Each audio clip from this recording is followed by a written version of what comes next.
Assalamualaikum warahmatullahi wabarakatuh. Sampurasun, bertemu lagi bersama saya di Saljat Channel.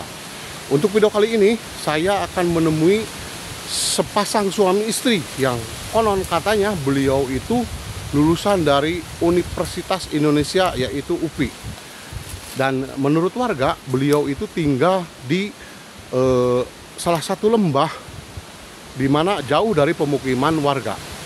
Dan untuk lebih lanjutnya ikuti perjalanan kami, simak terus di Saljat Channel. Saya berada di Kabupaten Majalengka. Entah di mana ini saya memasuki perhutanan. Entah daerah apa atau gunung apa ya. Saya kurang tahu jelas tempat dan lokasinya. Dan saya akan berkunjung ke sana. Ini kayaknya rekan-rekan saya sudah berada di tepian jurang sana. Mari kita temui rekan-rekan saya biar kita bisa turun bersama-sama melewati jurang. Ini ada dari Saljat Channel. Mantap. Wah, kayaknya udah kelihatan tuh rumahnya, teman-teman. Di atas lembah itu udah kita kelihatan, teman-teman, rumahnya. Kita akan menuruni jurang tersebut. Wow, jauh banget. Sudah menunggu Mr. Najar dan di Kartika Hydro TV ya, untuk kita turun bersama-sama. Turunannya sangat curam sekali ya, teman-teman. Wow, luar biasa. Ini harus super ekstra hati-hati ya. Ya Allah. Luar biasa sekali ya. Alhamdulillah kita sudah sampai ya di tujuan kita. Alhamdulillah. Kang siapa? Ihung. Kang Ihung. Assalamualaikum. Waalaikumsalam. Damang. Gimana kita lanjut atau nunggu teman-teman dulu? Kang, ini mohon maaf, kita mau silaturahmi ya dari luar datang ke sini, katanya ada Thoriko Sawahiyah. Nah, nanti barangkali bisa dijelaskan Thoriko Sawahiyah ini. Mungkin kalau untuk sekarang saya mau pengen istirahat dulu nanti supaya lebih Boleh. mau lihat-lihat dulu di sini boleh ya? Boleh. Boleh. Silakan. Oh, lihat. Ya saya kebetulan lagi mau masak air dulu. Oh, mau sama air. Sengaja boleh. Mau lihat-lihat tuh.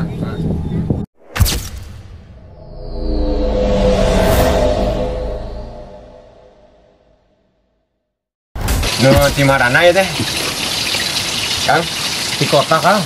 Oh ini para kontainer. Iya betul sekali Kang. Oh, ini saya mendengar dari masyarakat katanya di salah satu perbukitan ada kerajaan katanya. Bener. Itu betul nggak sebetulnya Kang? Kerajaan Thoriko Sawahiyah ini. Berarti betul berarti Kang. Majelis. Kerajaannya bercanda, kalau Thoriko Sawahiyah itu benar. Gitu. Tapi kalau kerajaan dalam pengertian kita punya aturan, punya tatanan, mungkin iya. Ya dalam artian kan gini. Maksudnya kalau di sini itu kita punya cara pandang tersendiri tentang ya sikap kita terhadap hidup inilah. Tuh. Disebut Thoriko Sawahiyah karena ini emang tempatnya di sawah. Nah, jadi tempatnya As-Sawahiyah. Jadi bukan dalam pengertian Thoriko, dalam pengertian syariat agama itu kejauhan. Misalkan gini, kita ngobrol agama dulu bentar ya. Iya. Jangan kenal ada Thoriko Pedriya, Sadilia, terus Naksabandi. Kita hanya meminjam diksi itu aja sih sebenarnya. Kalau Thoriko Sawahiyah itu karena kita bertempat tinggal di sawah, maka kita mengatakan Thoriko Sawahiyah. Jadi pola hidup, cara berpikirnya juga ya berpikir ala udik kita, ala orang-orang kampung. Gitu. Makanya ya belajarnya juga gurunya ya jelas alam. Belajar bagaimana mencintai, menghormati, sinambung, hidup bareng dengan alam. Belajar bagaimana proses padi tumbuh, belajar bagaimana kenapa kepiting jalannya miring, belajar kenapa kalau ada apung itu apakah petanda kemarau atau hujan, ada kupu-kupu terbang ke timur atau ke barat. Nah, belajar seperti itulah, makanya kita menangkan Toriko Sawahiyah. Ini istilah aja sih sebenarnya. Dan mungkin gini Kang, yang membuat langkah kami ke sini, dan Akang ini kan bukan orang sembarangan yang kami dengar. Dan Akang ini bersama istri Akang adalah orang intelektual. Bener Kang, itu Kang. Yang kita dengar, yang kita dapat info bahwa Akang itu adalah orang intelektual yang bukan orang sembarangan, yang lebih memilih tinggal di hutan. Dan itu mungkin alasannya seperti apa Kang? What is the meaning intelektual? Saya kurang ngerti. Apa sih maksudnya intelektual? Kalau bahasa kita orang pinter Kang. Pinter juga saya bingung apa itu orang pinter. Gimana ya? Jadi kita kayak begini. Ada petani. Dia mengolah alam, mengolah sawahnya, mencangkul, merawat, kemudian panen. Itu kan pinter. Itu kan disebut orang pinter. Kenapa prem hari ini yang disebut intelektual, orang pintar itu satu, harus yang memiliki atau menggeluti pendidikan formal. Makanya ini saya kadang-kadang kesal. Makanya maksud saya pertanyaan tadi, what is the meaning intelektual? Apa yang disebut intelektual? Karena bagi saya intelektual itu adalah orang yang bisa memanfaatkan nalarnya, menggunakan hatinya, nuraninya, itu orang pintar. Makanya orang pintar itu berlaku bagi siapapun yang mampu mengejawantahkan apa yang diberikan Tuhan. Itu orang pintar. Makanya saya tidak setuju kalau intelektual itu harus lulusan kuliahan misalnya. Bahwa yang disebut orang pintar itu orang yang bisa semacam para peramal, bukan. Bagi saya intelektual itu adalah orang yang bisa memaksimalkan daya pikirnya, nalarnya, akalnya, otaknya, hatinya, nuraninya, instingnya. Siapapun mereka yang bisa menggunakan itu adalah orang pintar. Nah, dan saya tidak termasuk orang pintar itu, gitu. Karena kan saya masih belum bisa memaksimalkan nalar saya, pikiran saya. Saya juga masih blingsatan menggunakan insting saya, nurani saya. Contoh kayak gini, ada orang disebut orang pintar, lalu dia melihat tetangganya kelaparan. Harusnya kalau memang dia menggunakan otaknya, akalnya, ya tolonglah orang yang kelaparan itu, bantulah orang-orang miskin itu. Kalau dia tidak menggunakan itu, berarti dia tidak menggunakan otaknya. Bagi saya dia bukan orang pintar. Kita lagi jalan nih, di jalan, lihat duri. Seorang profesor, jika dia lewat ke jalan dan melihat duri di jalan, tapi dia tidak membuang duri itu, bagi saya pak yuk. Dia bukan orang pintar. Seorang ulama, dia punya pengetahuan tentang agama, bagaimana hidup dalam menunaikan kebaikan, tapi dia tidak melaksanakan kebaikan itu. Bagi saya pakai dengan kiai seperti itu, dia orang bodoh. Pejabat sama aja. Jadi pengertian bagi saya intelektual itu, orang pintar itu orang yang bisa menggunakan nalarnya, instingnya, nuraninya, semuanya demi kebaikan. Itu baru dikatakan pintar. Bagi saya sih seperti itu. Jadi kalau ada orang bilang di sini orang pintar, enggak. Orang pintar mah saya udah hidup baik. Soalnya saya juga belum merasa baik. Gitu. Ya mungkin gini Kang, kalau mungkin pada umumnya orang-orang yang memiliki kelebihan yang luar biasa itu kebanyakan kan berbau. Tapi mungkin yang kita pengen tanyakan, kenapa sih Akang lebih memilih tinggal di di tengah hutan? Apakah tujuannya seperti apa? Mungkin ada hal-hal yang mungkin kita belum tahu Kang. Visi misinya seperti apa? Kita ngobrol yang sederhana aja. Yang paling sederhana begini. Karena bagi saya tinggal di sawah, di alam ini nyaman. Ini satu, ini alasan yang baik. Ini nyaman gitu. Terbebas dari hiruk pikuk dunia yang bagi saya mungkin hari ini sedang hingar-bingar. Terbebas dari dunia yang bising. Bising juga metafora. Bising dalam segala macam. Bising pikiran, hingar-bingaran pikiran, mumet hati, mumet pikiran, kalang kabut, salah dan benar. Itu. Jadi pertama bagi saya tinggal di sawah itu nyaman. Terbebas dari hiruk pikuk, dan bagi saya hiruk pikuk itu bukan sebuah kesenangan. Hiruk pikuk itu bagi saya kesemrawutan. Selama tatanan hiruk pikuk itu belum diatur, belum ditatan dengan belum dikemas dengan rapi. Dan mohon maaf, saya melihat hiruk pikuk yang terjadi di Indonesia hari ini bukan hiruk pikuk yang indah, tapi hiruk pikuk yang mumet, yang rungsing, yang bikin macet kepala kita. Yang kedua, ini kalau saya hubungkan dengan apa yang disarankan guru-guru saya.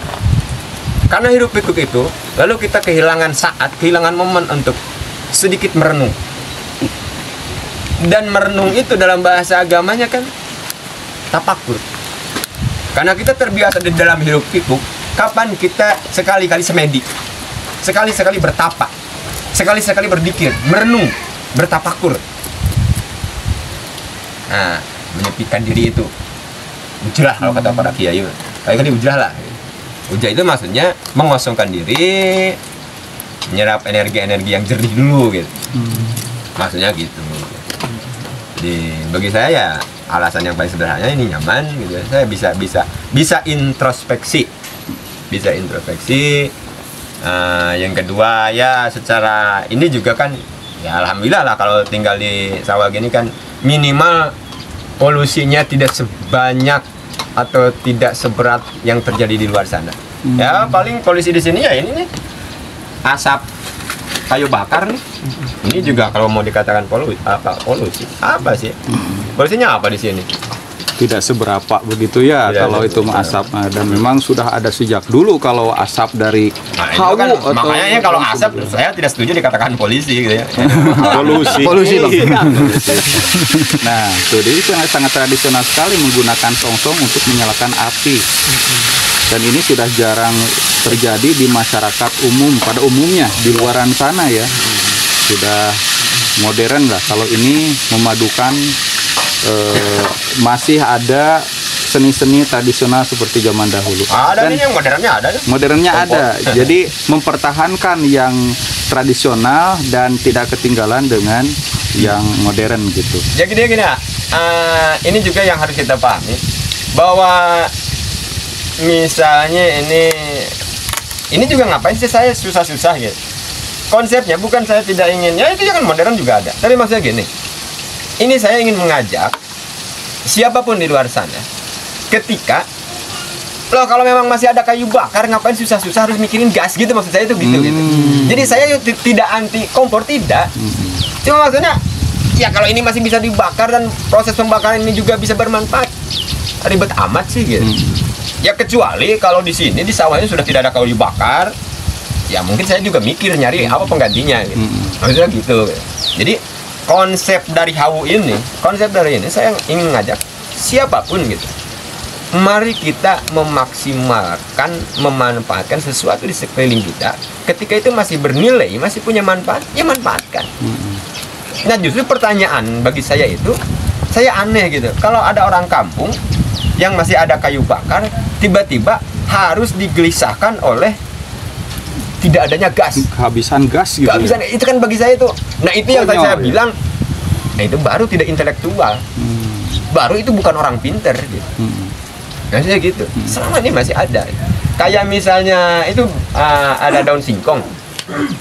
Saya lucu kalau ada orang kampung yang untuk beli sayur harus beli ke mall. Ya ampun, ini dunia macam apa ini?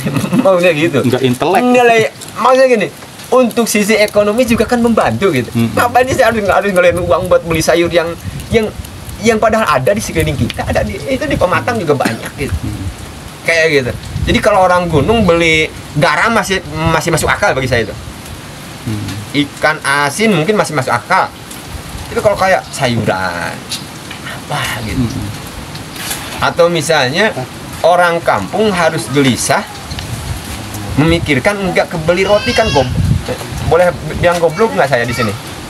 Maksudnya ada orang yang goblok ketika orang kampung harus kelaparan gara-gara di kepalanya itu tidak bisa beli roti, padahal ada singkong. Tuh.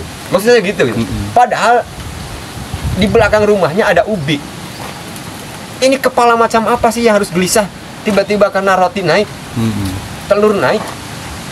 Nah, saya tinggal di sawah itu karena saya ingin merdeka. Intinya itu aja.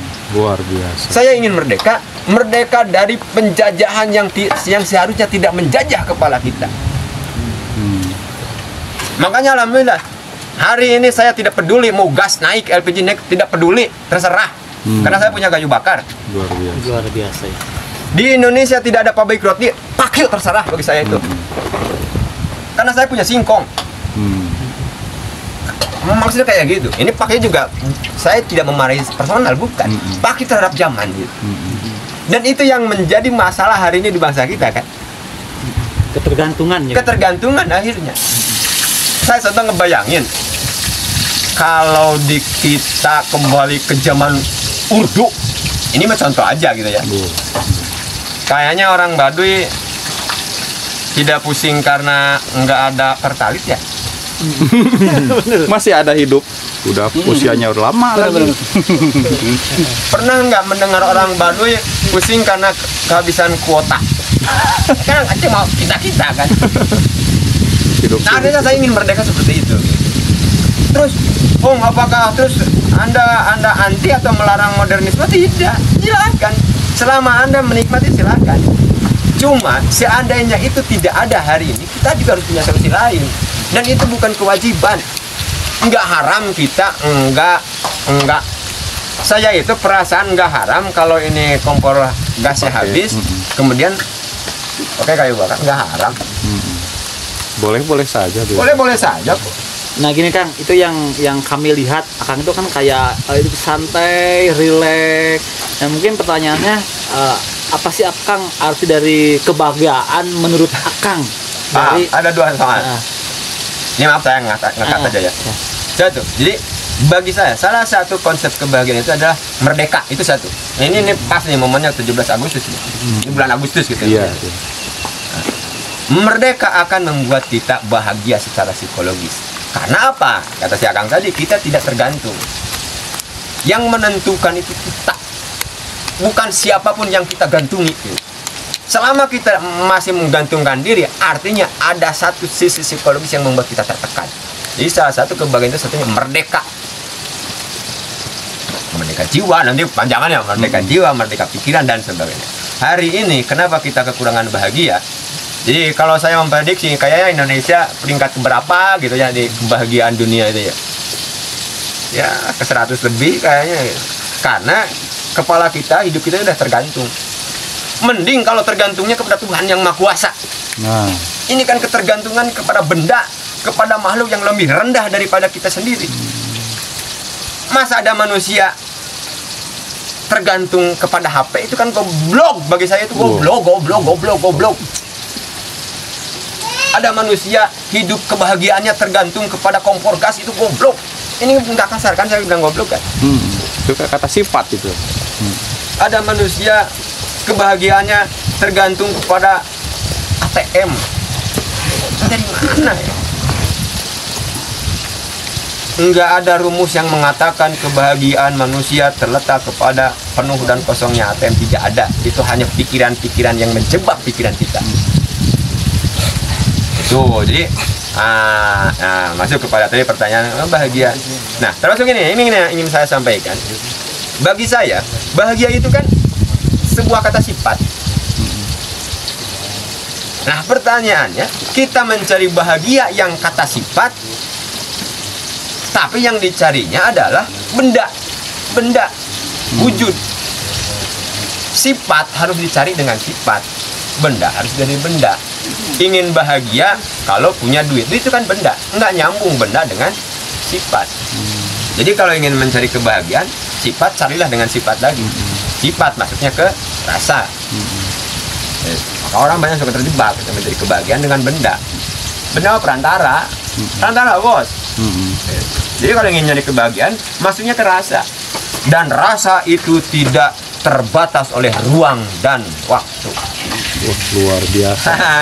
Tidak terbati orang tuh. Jadi orang boleh bahagia di kampung, orang boleh bahagia tinggal di kota, orang boleh bahagia dengan makan singkong, orang boleh bahagia dengan makan roti, bahkan orang bisa bahagia tanpa makan. Ngerasa ada gitu orang yang bahagia tanpa makan, wah obrolannya makin jauh. Orang-orang puasa, apa kita menganggap mereka tidak bahagia? Bahagia ya. Jadi mungkin pada kesimpulannya bahagia itu bisa ditemukan dimanapun. Jangan terbatas, jangan dibatasi bahagia kita itu. Membatasi bahwa bahagia itu hanya ada di mall, bahagia itu hanya ada di kota, bahagia itu hanya ada di gedung mewah, padahal itu mah benda, bukan dirasa. Tapi kalau dirasa, maka saya yakin bahagia tidak akan ditemukan di orang yang sedih. Nah itu kan padanannya. Masalah tempatnya dimanapun, masalah baju apapun. Nah, gitu. Makanya kalau ingin nyari bahagia, ya carilah di sifat itu, dirasa itu, bukan di bentuk, bukan di bangunan, bukan di infrastruktur. Itu setuju kan. Ini Kang, ngomong-ngomong nih, tadi kan kita melewati hutan, masuk ke sini seperti masuk ke dunia baru yang dikatakan orang itu dinasti Thorikoh Sawahiyah. Nah, mungkin ini saya mau tanya nih ke Akang. Akang di sini tinggal dengan siapa? Kemudian ada bangunan-bangunannya unik begitu. Ini Akang itu sebetulnya siapa sih di dinasti Thorikoh Sawahiyah ini? Jadi saya udah bilang ya, itu semua hanya Thorikoh Sawahiyah hanya sebuah istilah aja lah. Kebetulan kita tinggal di sawah dan mencoba membuat tatanan baru ala Sawahiyah gitu kan. Ini saya bersama anak-anak istri di sini. Yang di belakang pakai sweater kuning. Ini istri saya. Istri saya. Kita anak udah 4, ini satu lagi sedang mengandung ya. Alhamdulillah. Nah, kayak gini. Ini pada akhirnya saya sehat-sehat aja tinggal di sawah. Udah lama kita nggak makan spaghetti ya. Lupa lagi saya rasanya itu seperti apa. Ternyata biasa aja. Tapi pernah mengalami makan spaghetti atau makan apa yang gagah-gagah itu? Stick. Yang bikin orang banyak pingsan gara-gara nggak mendapatkan itu gitu. Kopi, cyanida, bukan. Bukan banyak orang pingsan. Istri saya nggak meninggal kok, nggak punya gelang merek apa? Emas. Galang atau apa gitu? Emas harta berlian. Dia nggak pingsan, nggak pernah pingsan. Ini kalau diterjemahkan, ini si Teteh itu bahagia tanpa menggunakan emas permata. Sementara itu yang menjadi kejaran pada perempuan hari ini misalnya. Atau istri saya nggak pakai make up apa kayak gitu. Ya biasa aja, nggak meninggal. Anaknya malah jadi udah 5. Kalau boleh tahu dengan siapa ini tetehnya? Saya panggilnya teteh atau apa ya? Ambi. Saya manggilnya Embi. Nah kayak gitu. Saya manggil Embi, nggak mamah nggak mami. Hidup juga kok. Panggilnya Embe. Embi itu panggilan di Sunda zaman dulu. Zaman dulu Embi. Nah, kalau itu kan kayak di panggilan aja. Ya saya bilang, anak-anak saya nggak menjadi kurus kering kerontang gara-gara ibunya dipanggil Embi, nggak mami. Aman-aman aja ya, sehat, tumbuh kembang oke. Ini kalau boleh tahu anaknya ada berapa ini tuh? Itu ada 4 ini. Ada 4 dan ini sedang mengandung, jadi mudah-mudahan semuanya sehat begitu ya. Dan Akang ini kalau saya lihat nih setelah saya bertemu dengan berbagai macam narasumber, yang paling baik cara komunikasinya, kemudian ide-idenya yang cemerlang. Apakah ini punya latar belakang pendidikan yang hebat begitu kalau boleh tahu? Sebenarnya saya minta maaf. Ini kalau saya kalau ngomong emang goblok juga sih, gak nada bicara saya kencang gitu. Tapi insya Allah ini kan saya tidak bukan memarahi siapapun gitu. Ini hanya memarahi kondisi gitu maksudnya. Saya tadi ada kalimat goblok ini bukan ke personal, betul. Ke zaman gitu. Harus membedakan antara ke personal dengan ide gitu yang dikeluarkan begitu. Ini ada yang goblok di zaman ini gitu. Pikiran kita ini ada yang salah ya, harus disadarkan gitu. Gitu. Apakah kalau latar belakang pendidikan secara formal saya juga dulu pernah makan bangku sekolah gitu. Emang dulu pernah saya kuliah di IKIP dulu ya. Di Bandung UPI sekarang Universitas Padahal IKIP gitu. Atau Universitas Percobaan Indonesia juga boleh gitu. Karena maksudnya mudah-mudahan UPI jadi kampus percontohan. Amin. Yang bisa mendidik bangsa ini gitu maksudnya gitu. Dan saya produk gagalnya. Saya produk gagal. Kalau dikatakan gagal, gagal dalam pengertian saya tidak bisa melaksanakan apa yang menurut umum dilakukan. Tapi saya berdoa dalam hati mudah-mudahan iya ini bentuk saya mengejawantakan ilmu yang saya dapat gitu. Luar biasa. Jadi kalau kayak gini. Hari ini kan saya hanya tinggal di sawah, bertani ala kadarnya, ngopi ala kadarnya. Tapi enggak juga loh. Saya juga ini lagi mencoba mentransfer apa yang saya pahami dari Kampus ya. Di kampus saya. Bahwa saya melihat substansi pendidikan kayak gini. Yang dimaksud pendidikan itu infrastrukturnya, ruangnya, waktunya, atau substansi transformasi pengetahuannya. Nah, jadi maksudnya kalau berbicara transformasinya, ini saya juga selagi menyampaikan ke orang-orang di sini. Itu buktinya ada majelis. Artinya saya juga sedang ikut berjibaku dalam pendidikan loh. Cuma memang saya tidak menjadi PNS saja dan tidak mendapat gaji dari Pak Jokowi. Tapi bagi saya nggak apa-apa. Dan ini ternyata luar biasa teman-teman, kita sedang bicara dengan seorang lulusan dari Universitas Pendidikan Indonesia atau UPI yang tinggal di tengah-tengah sawah dan saya juga ingin menghimbau kepada teman-teman yang anggaplah satu alma mater, mari kita turun ke jalan. Dalam arti turun ke jalan itu begini. Terus kalau anda tidak mendapatkan kedudukan formal sebagai tenaga pendidik, terus anda akan diam gitu. Terus hak untuk mendidik bangsa itu harus profesi kita menjadi guru gitu. Terus kalau kita tidak menjadi guru, kita gagal mentransformasi pendidikan. Kan jangan sampai berhenti sampai di situ gitu. Kayak seorang kiai gitu. Terus pengertian kiai itu hanya kalau dia menjadi imam masjid atau dia punya pesantren, kan enggak juga gitu. Kiai itu kan orang yang berilmu yang kemudian mentransfer ilmu agamanya kan gitu. Masa dia punya ruang, punya tempat, itu kan lain hal. Jadi kalau saya boleh sombong ya, saya juga tenaga pendidik. Siapa yang dididiknya? Minimal anak saya. Saya ajarkan bagaimana dia mencintai alam, bagaimana dia berkebudayaan, bagaimana dia memahami agama versi apa yang kami tahu gitu. Kayak gitu. Cuma hari ini kan yang disebut pendidikan itu harus ada SD Impresnya, harus ada SLTP formalnya gitu kan. Di luar itu nggak sekolah disebutnya kan gitu kan. Dia juga harus dibenahi oleh Menteri Pendidikan kita gitu. Apa sebenarnya substansi pendidikan gitu. Kalau tetenya sendiri itu sama lulusan UPI kan? Sama, dia juga dari UPI. Luar biasa, berarti kompak sekali ya. Kompak. Mencerdaskan kehidupan bangsa dengan cara yang berbeda. Tidak harus di sekolah, di bawah bangunan, di alam pun bisa. Yang paling penting itu transfer ilmunya. Malah gini, saya ingat siapa yang bilang ya. Maksudnya gini, kalau kita membatasi pendidikan hanya ruang kelas atau yang formal, maka saya melarang bangsa Indonesia untuk sekolah. Kalau mengartikan sekolah itu terbatas oleh ruang dan waktu itu. Bagi saya sekolah malah membodohkan kalau kita membatasi diri seperti itu. Tapi kalau kita tarik pengertian pendidikan secara luas terhadap substansinya, maka kita bisa belajar dimanapun. Semua hal bisa menjadi guru kita. Kita bisa belajar dengan pohon pisang, kita bisa belajar dengan yang saya sebut tadi kepiting, kita bisa belajar hanya dengan pada kayu bakar. Kalau kita mengartikan pendidikan secara luas gitu. Dan ini Thoriko Sawahiyah ini adalah bagian daripada sekolah itu sendiri, pendidikan itu sendiri. Dan Akang, ini saya sangat penasaran sekali. Thoriko Sawahiyah ini di sini ada bangunan apa saja? Mungkin nanti kita bisa lihat-lihat di sini, Akang. Boleh. Dan untuk perkenalannya barangkali cukup sekian. Terima kasih penjelasan tentang Thoriko Sawahiyah. Dirasa cukup lengkap. Mungkin nanti di episode selanjutnya. Jalan-jalan silakan. Nanti ini kebetulan lagi masak, dan kita makan bareng. Alhamdulillahirabbil alamin. Terima kasih.